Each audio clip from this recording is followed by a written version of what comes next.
Titus pasal 1 ayat 1 sampai 16.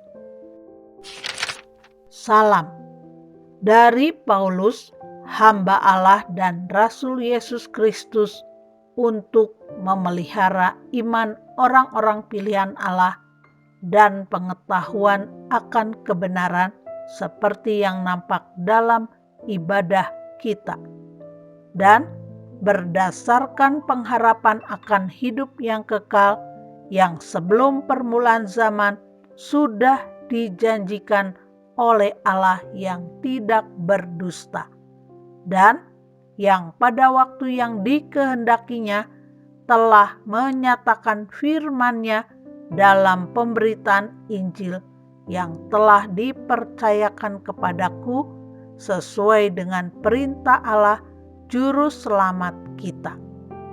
Kepada Titus, anakku yang sah menurut iman kita bersama, kasih karunia dan damai sejahtera dari Allah Bapa dan Kristus Yesus Juru Selamat kita menyertai engkau. Tugas Titus di Kreta. Syarat-syarat bagi penatua penilik jemaat. Aku telah meninggalkan engkau di Kreta dengan maksud ini, supaya engkau mengatur apa yang masih perlu diatur, dan supaya engkau menetapkan penatua-penatua di setiap kota, seperti yang telah kupesankan kepadamu, yakni orang-orang yang tak bercacat, yang mempunyai hanya satu istri, yang anak-anaknya hidup beriman dan tidak dapat dituduh karena hidup tidak senonoh atau hidup tidak tertib.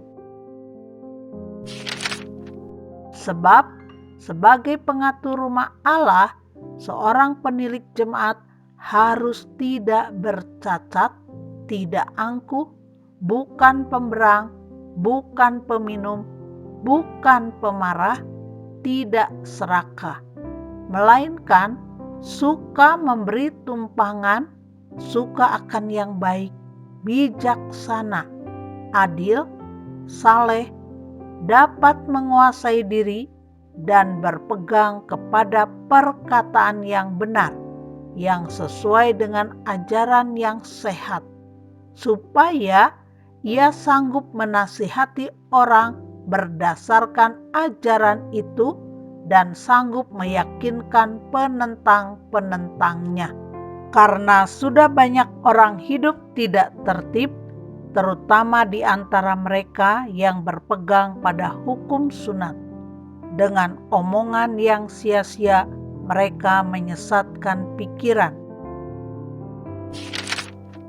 Orang-orang semacam itu harus ditutup mulutnya, karena mereka mengacau banyak keluarga dengan mengajarkan yang tidak-tidak untuk mendapat untung yang memalukan. Seorang dari kalangan mereka, nabi mereka sendiri, pernah berkata, "Dasar orang Kreta pembohong, binatang buas, pelahap yang malas." Kesaksian itu benar. Karena itu tegurlah mereka dengan tegas, supaya mereka menjadi sehat dalam iman, dan tidak lagi mengindahkan dongeng-dongeng Yahudi dan hukum-hukum manusia yang berpaling dari kebenaran.